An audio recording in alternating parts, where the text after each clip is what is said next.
Fun Ideas Productions presents the Fun Ideas Podcast.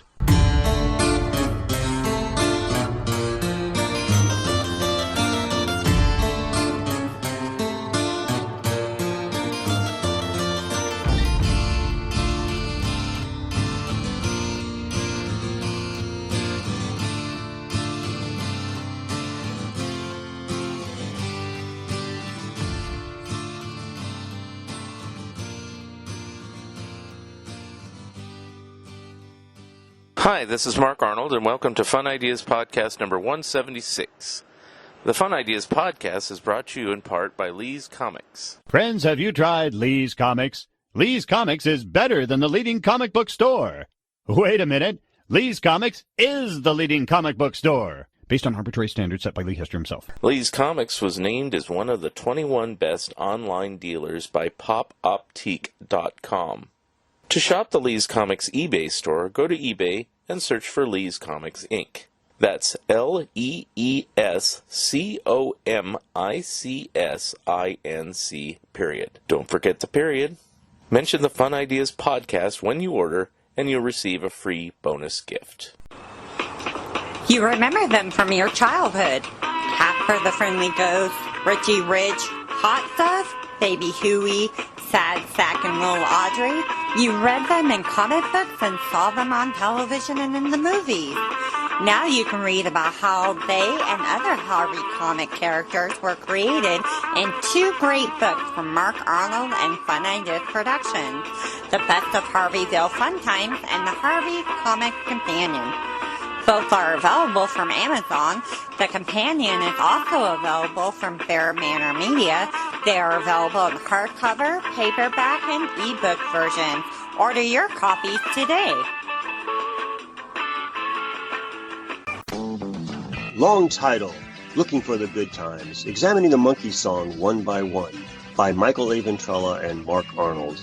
A book that examines each song, gives lots of details about each song, and our own personal opinions. You can find this book on Amazon, Barnes & Nobles, and anywhere where good books are being sold. Our webpage is wordpress.monkeys.com, where you can see many of the songs and give your own opinions of them. And we will be discussing this more on Zilch. Christmas time is here, and Alvin and the Chipmunks are here again. In 1958, a down-on-his-luck songwriter with an unlikely name of Ross Bagdasarian plunged the last of his family's savings on a multi-speed tape recorded and created The Witch Doctor and Alvin and the Chipmunks. This changed the fortunes for his family, his record label, and animated cartoon studio. Alvin! The story of Ross Bagdasarian, Liberty Records, Format Films, and The Alvin Show by Mark Arnold and Fun Ideas Productions is available from Amazon and Bear Manor Media in hardcover, paperback, and ebook versions. Order your copies today. My Pac-Man book called Pac-Man, the first animated cartoon show based upon a video game, is due out on September 25th, 2022. You can pre-order your copies now at Bear Manor Media or on Amazon. I'm still working on my Mad book, and the Disney and Kremer books are done and will be released eventually. I'm also working on a Warren Kremer article for Alter Ego magazine. Plus, I have begun work on a new book called TV Cartoons That Time Forgot. On today's show, we have a bassist and a songwriter from the Lovin Spoonful. Here he is, Steve Boone. This is Mark Arnold of the Fun Ideas Podcast, and today we have a bassist and a songwriter from the Lovin Spoonful. And here he is, Steve Boone. How are you? Hey, Mark. So, anyway, I was just interviewing you today because I wanted to ask you a little bit about the Lovin Spoonful, but also you were good friends with the Turtles, and Charles Rosenay and I are writing a book about the Turtles, and he said you had a few good anecdotes about them. Well, I wouldn't say they were anecdotes as much as we enjoyed their music, and their style was very similar to the Lovin Spoonful style. And, of course, their producer ultimately became the producer on our last album. The album we did was Everything Playing. Joe Wizard was the producer. Okay. He made his money on producing hits for the what they called the Philadelphia sound in the early 1960s. And when Eric Jacobson got fired from producing the Lovin Spoonful because he wiped out a vocal track that was one of John Sebastian's favorite vocal tracks, so he got this ticket to go home. And so then Joe Wizard came in, and Joe had a tremendous recommendation. I mean, he was one of those producers that really had the magic touch. Mm-hmm. And so we fit in really good with him, and he really was able to handle it. This was at a dawn of the recording era because we were the first rock band to record on 16-track tape recorder. And Joe Wizard was able to master it along with Jerry Ester's help because it was technically too hard for most people to grasp that 16 tracks. 8 tracks seemed to be it. So we were very lucky that Joe Wizard was able to navigate that type of technology and make the 16 tracks available to us on that album.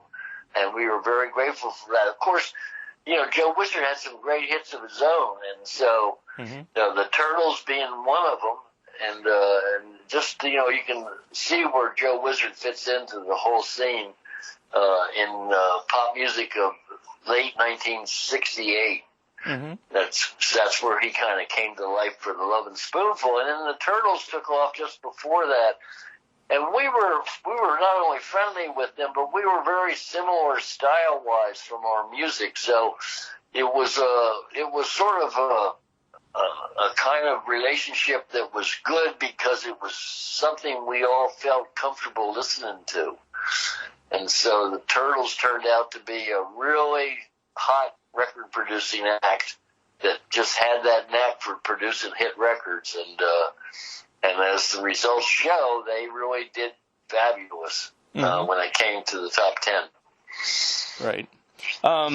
Back in the day, did Lovin Spoonful ever tour together with the Turtles, or? No, we did I think we did a couple of standalones, but it wasn't a tour.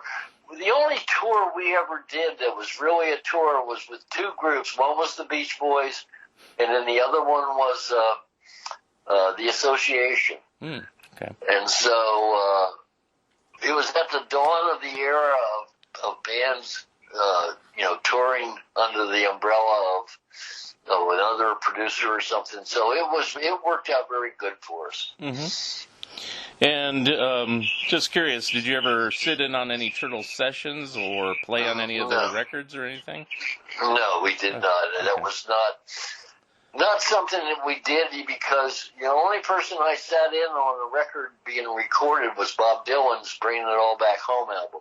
Cool. I played bass on 4 of the cuts on that album, and there's a great deal of controversy as to whether I was the bass player on the ones that got put on the album or not.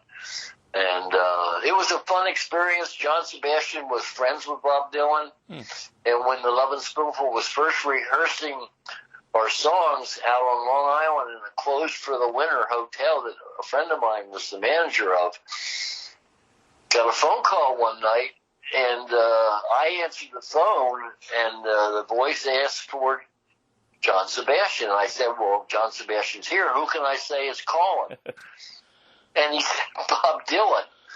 And I was ready to go, yeah, right, Bob Dylan is calling me out here on Long Island. But it turns out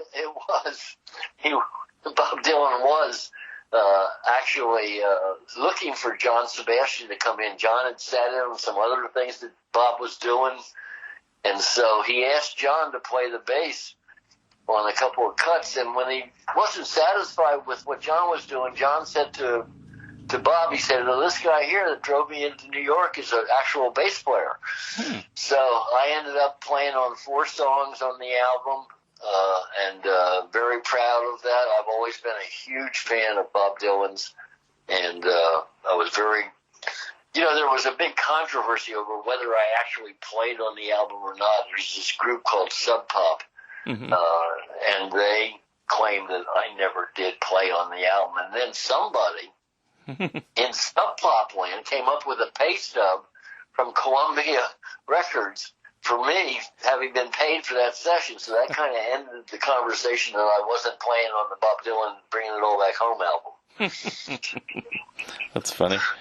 Yeah. Well, it was funny, but it was also very real. Right. Now, I guess I'll talk a little bit about your career a little bit. I was doing a little research, and was your first, professional guitar playing or bass playing on the Kingsmen, or did you just sit in on those sessions as well? Oh, no. I played with the Kingsmen. Okay. In 1960, I was in my junior year of high school and had a terrible automobile crash coming home from a bowling alley one night at the end of the year, at the end of the school year. And as a result, I was bedridden. I had paralyzed right leg, and I was a mess. And so I had to lie on a sofa for months. And my mom, feeling bad for me, bought me a guitar. Mm-hmm. And my older brother, Skip, who had moved up to Long Island from Florida, was coming by every afternoon and showing me a new chord every day that I could learn and play. And then after about 4 months of that, and my healing on the broken leg was getting better, they asked me to come out and sit in with the band one night. Mm-hmm. And then it turned out the bass player was retiring from the Air Force. That's where most of the men of the band were, Air Force members. Mm.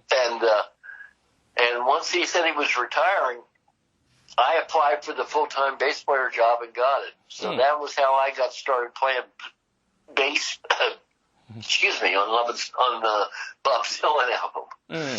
Okay. But I did play on all the Kingsmen recordings we did. I was the bass player on them. Mm-hmm. And it was a great band. My older brother was in it. My mentor in popular music was the saxophone player, King Charles was his name. And that's why we were called the Kingsmen. We were King Charles's men. And it was a great band. In Long Island in the summertime, we would be like the hit of the nightclubs where all the wealthy summerites were coming out to the Hamptons, and they would party at these various nightclubs where the Kingsmen would play. And so we had a great following. We were just had a great audience, great following, and it was a very, very good education for me as a bass player. Mm-hmm. Now, is that where you met the other members of Lovin Spoonful, or? No, actually, what happened was in the summer of 1964, my best friend and I were talking one day. And we said, we were so interested in the Mercy Beat music of the Beatles and all the stuff that was coming out of London. We said, let's go to Europe in the fall of 1964 and buy motorcycles and ride all around, but then try to track down this new sound that's coming across the ocean from England. And so we did that. We flew over to England and got all settled in, bought 2 motorcycles, had a great time touring. And actually, one of the funniest things, our first night we were in Denmark, and the band was playing in this nightclub, and we were having a beer, me and my buddy, and I was talking to one of the band's girlfriends who were standing next to the bandstand, and I said, how do they know these words so well? Because they were doing the English songs in perfect English. There was no accent. It was just like perfect, like it was the English people singing the songs. And she said, oh, they don't know how to speak English. They don't know one word of English. They just learn it every song word for word. Wow. And that kind of amazed me, but I thought it was very cool also. So, yeah, that was neat. Mm-hmm. So then how did you meet Joe, John, and Val? Oh, right. And then after 3 months in Europe, we were running out of money. We were in Spain, and we decided to ship our motorcycles back to the States. So we stopped in Barcelona, Spain, and shipped the motorcycles back, and then spent a couple of weeks partying at this little town just south of Barcelona on the coast. And it was just fabulous. We had the greatest time. We met these 2 girls from Canada that were doing the same thing we were, just kind of getting around and having a ball. So we just had a blast. And then I arrived back in New York in December of 1964, and I'm out at my mother's house on Long Island, and the phone rings, and it's somebody saying, you know, your motorcycle is ready for pickup. Come into New York and pick it up. So I called my brother Skip, they were the first rock band to play in Greenwich Village. They had a band called the Sellouts, and Joe Butler, who became the Spoonful drummer, was in that band. And they had a record contract with Herbie Cohen, who managed a lot of artists at that time. And so the band was doing real good. And Lovin Spoonful, I got a call from my brother saying, when you come in, bring your bass guitar with you. And I said, Skip, why do you want me to bring my bass guitar in? I'm not planning to play. I'm going back to college in a week. He said, just bring it anyway. What do you got to lose? So I did. I packed it up in my car. Not my car. I took the train in because I had to drive the motorcycle back. And got to his apartment in Greenwich Village, and he said, look, go and take your bass and walk over down to the Greenwich Village Main Street, which is called McDougal Street. And there will be a band playing there. And so I walked into this closed for the afternoon coffee house, but there wasn't a band playing there. It was two guys with electric guitars, long hair, electric guitars, and they were playing all this loud stuff on this tiny little amplifier. But I fit right in with them. I fit right in. I knew all the songs that they were playing, Chuck Berry songs, Elvis songs, Jerry Lee Lewis songs. I knew all the songs that they wanted to play. And those two guys that I met were John Sebastian and Zalyanowski. Wow. and after that session, we agreed to meet up after New Year's and start this band up that was going to be a growth from folk music to putting in a rock beat and a bass player and some new songs originally written. And so that was how the band started, with having this great jam session in the club that eventually became a very famous club called the Cafe Bazaar. But that's where the Lovin Spoonful started its career. And we just played for like 3 hours on just the guitars and bass, no drums, no anything else. And we had this great jam session. People were already gathering outside and looking in the door like, what's going on in there and all that stuff.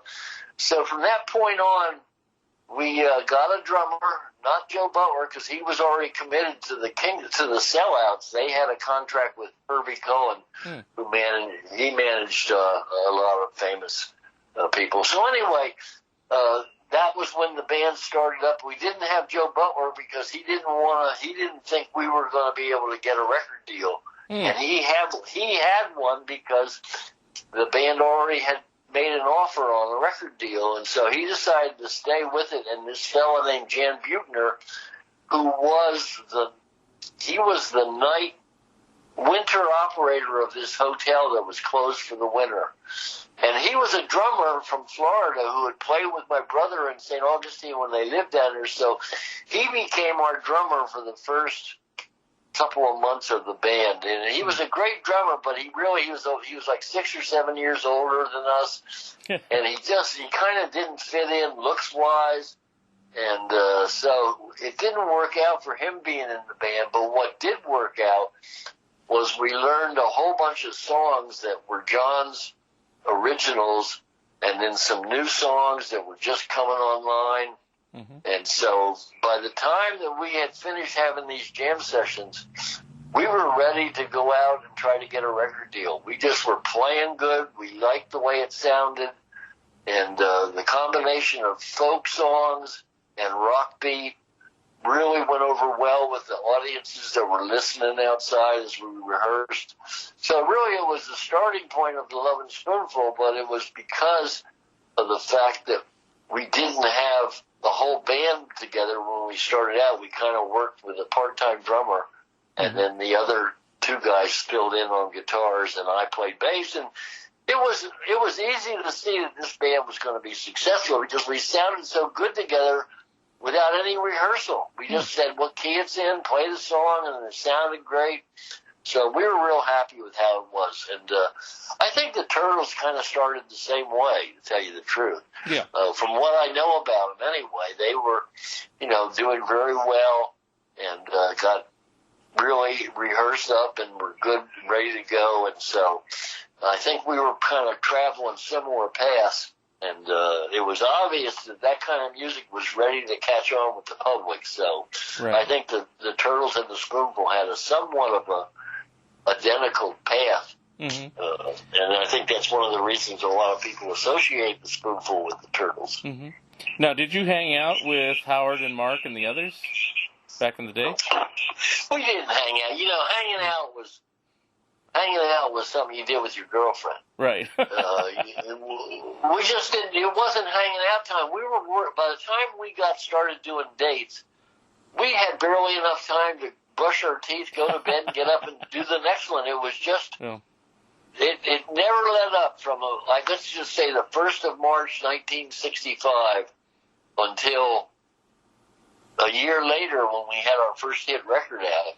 Mm-hmm. That we were just doing nonstop rehearsals, gigs, new songs coming along, new instruments being played like the auto harp and some of the instruments that John played like the Marine Band harmonica. Mm-hmm. So it was very obvious that we had hooked on to a new style of music, and it was sort of our style that the public liked it. So we were starting to attract an audience already, and we still didn't even have the band really full cooking yet. Mm-hmm. So it was very obvious from the beginning that this band was probably going to do well.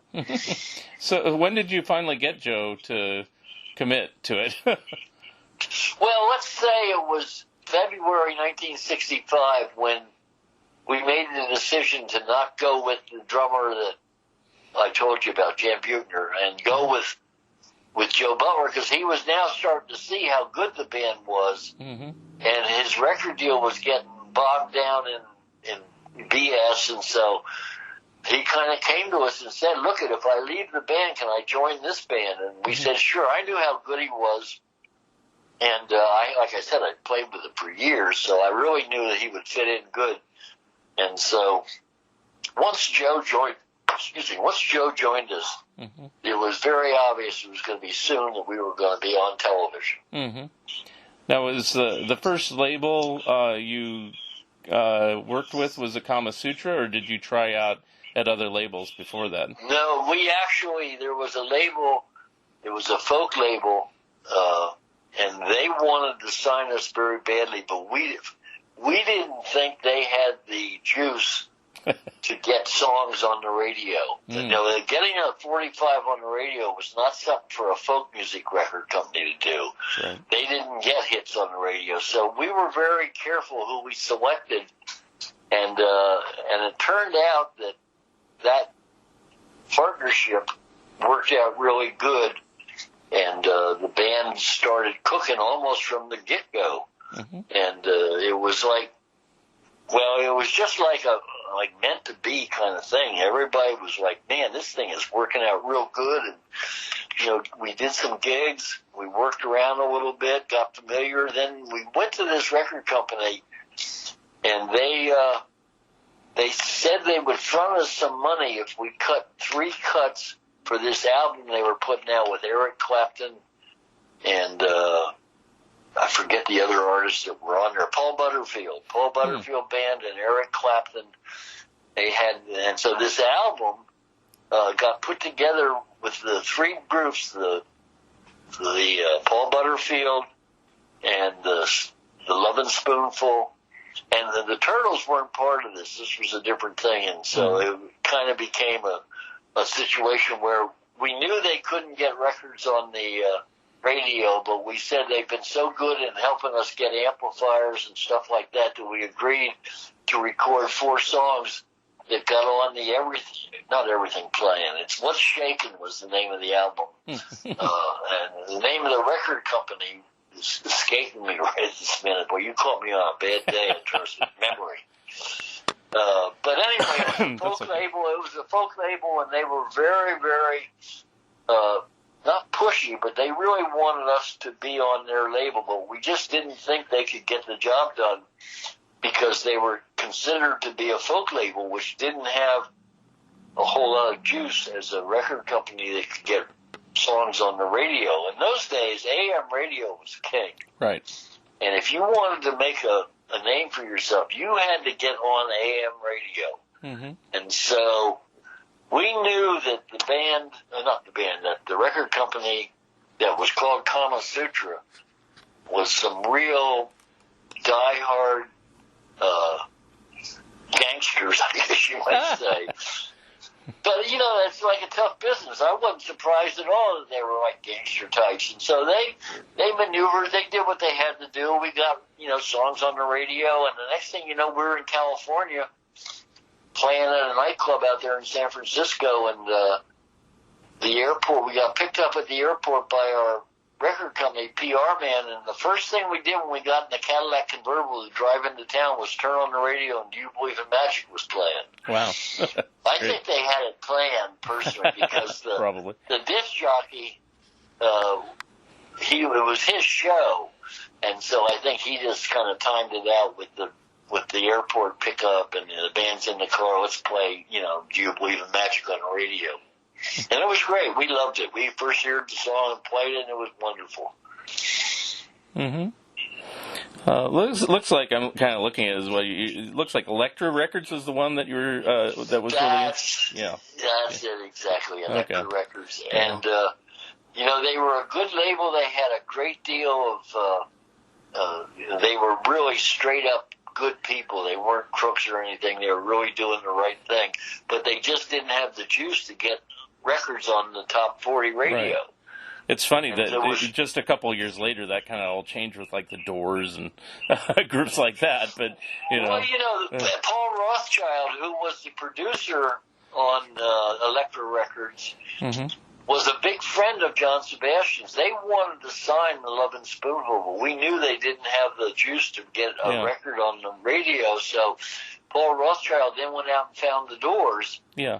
And, of course, the rest is history. So they did real good. They come through. But the album that we played 4 songs on, called What's Shakin', mm-hmm. is kind of like a classic album. It's well regarded in the field of early days of folk rock. Right. But I totally agree with you. If I was in the same situation, it'd be hard to go with Elektra at that time because it was a different label. I've read the artists or listened to the artists that have been on the label, and it's very folky. But who heard of Elektra before? Say like the Doors and Love and the groups that they got later, and of course way later like the Cars and things like that. So right, and it was later. So if it had been real time, it wouldn't have happened. Right, exactly. So it was just very cool, and people knew people, so Bob Cavallo, our manager, and Eric Jacobson, our producer, they knew people at Elektra. So we worked in a very positive environment with them, and I was glad we did because it was a highly regarded label, and, people saw that we were putting music out on Elektra, and they gave us credit for it. Right.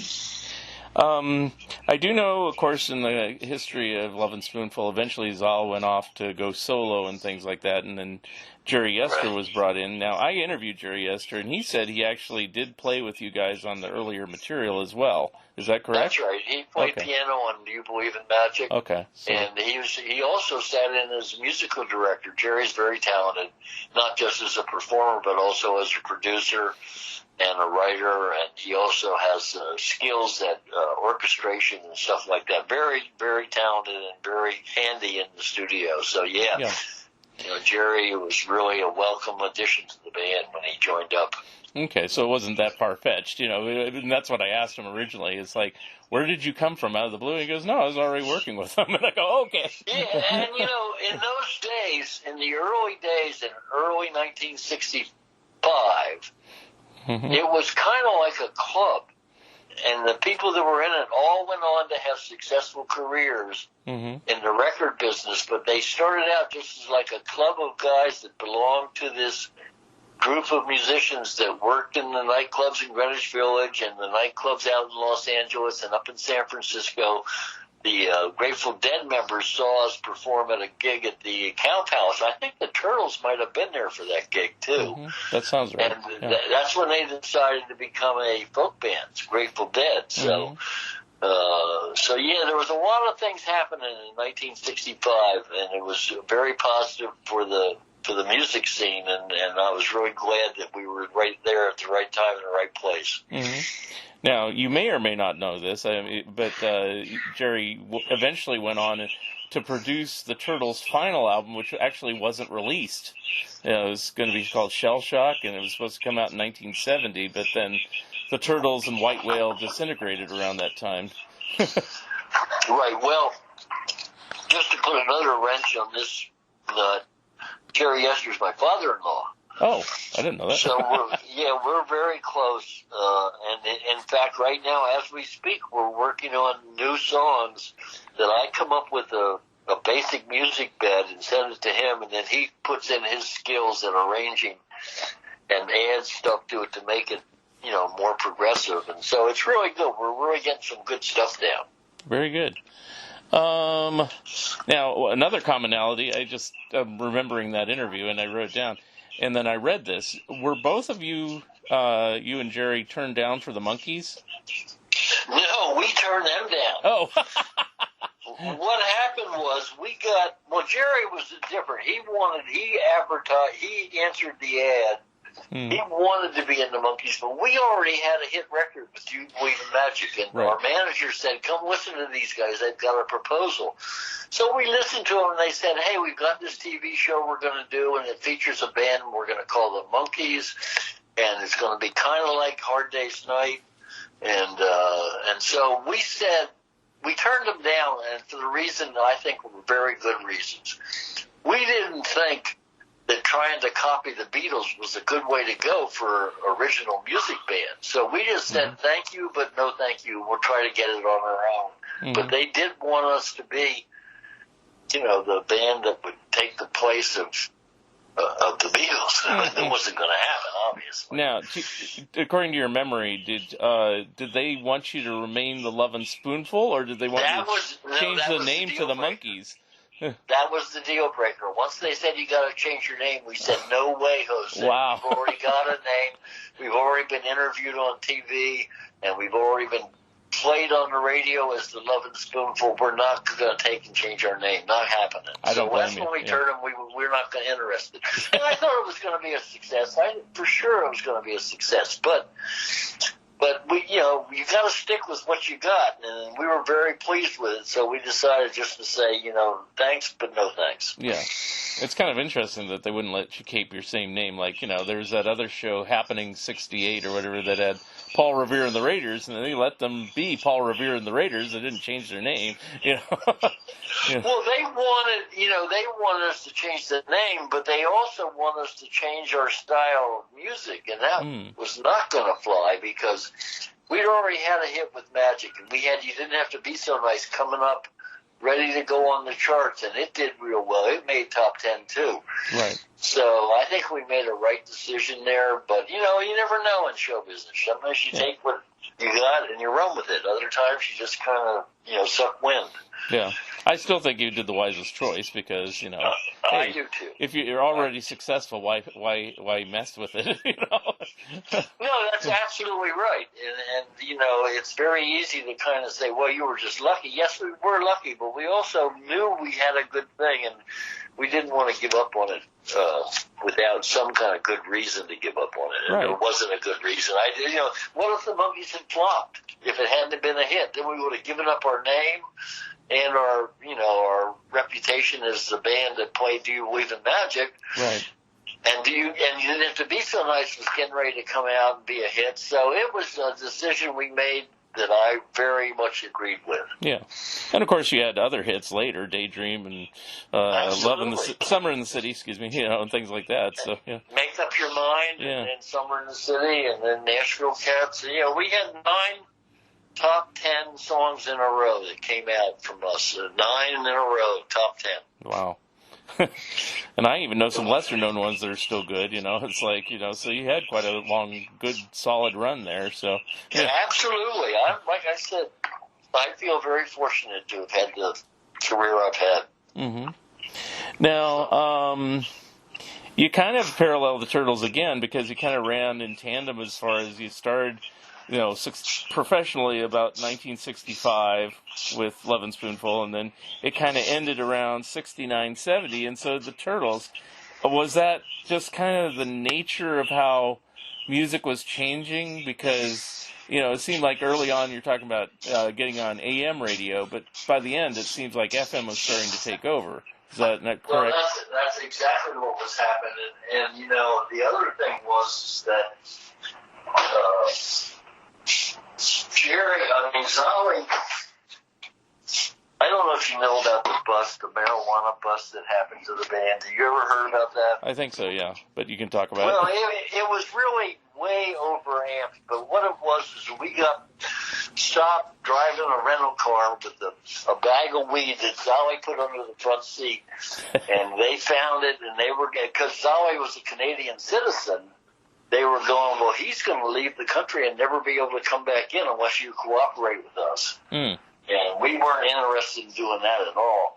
But we did what we had to do, and it was important that Zolly stay in the band. But I think it really affected him in terms of how he perceived the music he was playing. So it just got a personality thing going, and he was starting to get rebellious because of all the focus of that bust. And we got articles in Rolling Stone saying we were finks and all that. And it was just terrible. But the only reason we even agreed to do it, and all we did was we didn't go out and buy weed or anything. We just introduced our road manager to a guy that was working for the police department. That's all we did. And somehow it got all out of hand. And so it really was bad. And so Zolly was acting out. He kept saying he didn't want to play the kind of singer-songwriter music that John Sebastian was coming up with. And he wanted to play more of the hard rock that he did when we first started out. Mm-hmm. And so because we weren't heading in that direction, I think he was like going, well, what am I doing here? Because I wanted to play more rock-oriented music, not soft singer-songwriter music. So he kind of acted out a little bit, and one night on the Ed Sullivan Show, he got in front of the camera and kind of made John Sebastian look funny with acting out on television, and John didn't like it one bit, and so it was a shame because those guys were like blood brothers, and it was just a shame to see it kind of fall apart like that. But that was part of the deal. And it all worked out in the end, and everybody is the guy that got arrested. He didn't have he didn't go to jail or anything. He had to pay a fine, which we paid, and so there was no lasting hangover to it. But then when some of the early Rolling Stone writers got wind of it, they made a big deal out of it, which it didn't need to be. There was no need for a big deal. It was a small deal, but that's the way things work sometimes. So. Mm-hmm. So what kind of broke up the Lovin Spoonful in the first place? Was it Sebastian appearing at Woodstock, or is it long before that? Oh, long before that. Okay. It was that TV show, that Sullivan Show, where Zolly he had a little rubber thing that hung off the end of his guitar, kind of like a meme, a little kind of tortoise thing or something. Anyway, and he dangled it in front of the camera when John was singing this love song to his new girlfriend, and of course John didn't like that, and manager knew it wasn't going to be good. So in the end, it was just like, we sort of decided to go. Zolly decided to leave the band. I was the only one that voted for him to stay. John and Joe both voted for him to leave. I knew the circumstances because, I was there that night. And it was not something we should have broken the band up for, but it's like when you only got one vote, you only got one vote. So that's too bad. And, in the end, it worked out when we got inducted into Rock and Roll Hall of Fame. We did a great show, although John's voice was already starting to crack a little bit. And so, but the energy of the performances we did for the Hall of Fame induction was right up there, top of the shelf. So. Now, you did reunite a couple times before that. The two that they always talk about is show at the Concord Hotel, the Catskills in '79, and then more importantly, the Paul Simon film One Trick Pony. How did that come about, or those reunions come about like that? Well, Paul Simon is a folkie, and Greenwich Village folkie, and so everybody knew him, and he, I think, probably shared a manager with us because they seem to have similar management people running their operation. And I think it got suggested that why don't you do this movie, be in the Paul Simon's movie? But it turns out the movie was terrible. It wasn't it wasn't. It was poorly written, and it didn't have any mojo at all. Yeah. So it wasn't successful. But the good news is that the band got back together again, and we kicked ass. Yeah. We sounded so good at that show at the Catskills. I think it was the Concord. I can't remember now for sure. Concord Hotel, yeah. Mm-hmm. But it was just a tremendous show, and the audience loved it. So it was sort of the end of the Lovin Spoonful, but we went out on a high note, and I was very glad we did. So that was that. Now, when did you start touring as like a nostalgia act, as it were? Was that right? I hate that. I know. I'm sorry, but I was trying to think of a delicate way to present it. What would you call it? I'll give it. Well, what we do call it is that because it's not the Lovin Spoonful, it's the band that has the name, legal rights to use the name. Right. So we call it a salute rather than a tribute. Okay. And I think that kind of gives it a little edge that tribute band doesn't. I don't like that term tribute band. It's sort of like what it is, and the reason I don't like it is that tribute bands work for significantly less than what the original band did, and so they're out of work because the tribute bands are taking the jobs at lower prices. So yeah, it kind of turns me off if that's the byproduct. I gotta start wrapping this up because I'm in the middle of cooking dinner tonight. Okay. So yeah, you give me some good information. I guess to wrap it up, are you, after all this pandemic, are you still touring again? Finally, after a while. We are, but it's very limited right now. My partner in the band that owns the name, Joe Butler, is very paranoid about going out on stage or flying on airplanes. So he's been real reluctant to commit to it. But we do have some dates booked. There's a real nice cruise that's going to be coming next year. We hope that we can do that cruise. So I'm hoping that the band can get back to work, and it sounds great. So that's what I'm hoping for, is that we get back to work and pay attention to being safe with the COVID. Okay. Well, hopefully by next summer, of course, for sure, this should be over and done. Well, we've got this plan. I think it's great. I think it can really catch fire. We want to go in, and Mike has put together a band that's first-class Chicago musicians, and halfway through the show, I'm going to come in as the guest star that's going to tell the audience how these songs got developed. And it's going to be kind of like an overseer kind of thing, and I think it's going to be really good once we really develop the dialogue and how it's going to sound when it's going forward. But that's my plan, and that's what we're shooting for, is getting this. We've got dates being booked. People are wanting to book the band, so it's not like there's no dates out there. It's just I can't get my partner to get motivated. Well, and John doesn't want to go out anymore. I just talked with John last night. He doesn't want to go out anymore. He's retired. Not retired, because he's still making music, and he and I are working on some songs together. Yeah. So it's always going to be music first in the Lovin Spoonful catalog. But right now, it's kind of a little different in terms of how we're looking at going forward. And would you work with Jerry again, or? Yeah, absolutely. Okay. And he got COVID, and his you interviewed him, so you probably know this, that he's had issues with his breathing and the COVID. It's kind of limited him. So hopefully he'll be fine. But yes, of course, I would love to work with Jerry again. Very good. Okay, well, I'll let you go, but one last thing. I always like people to plug whatever they have going on. You promoted the concerts here. You wrote a book in 2014 called Hotter Than a Match Head. How can people get a hold of that? I'm so glad you asked, because it's really been well received. The book is done very, very well, and the best way to get it is to go to Amazon. But if you want me to autograph it personally and any custom inscription, go to steveboone.net. And on that opening home page, there's a little buy button for the book that'll come directly to my inbox. And then I contact people by email saying, if you want a custom inscription, let me know and I'll put it in there. So that's worked well in the past. That's what we do. So yeah, Hotter Than a Match Head is available at either steveboone.net or Amazon. Very cool. Okay, well, I don't want to keep you too long, and I appreciate your time, and I want to thank Charles Rosenay for introducing me to you. And that pretty much wraps up another Fun Ideas podcast, and we'll see you next time. Thank you for listening, and thank you, Steve Boone, for being my special guest. This episode is also available on YouTube. Episode number 177 will be coming soon. If you would like to comment and or be a guest on this podcast, please drop me a line at funideas.mark@gmail.com. Become a Patreon of Mark Arnold and Fun Ideas Productions.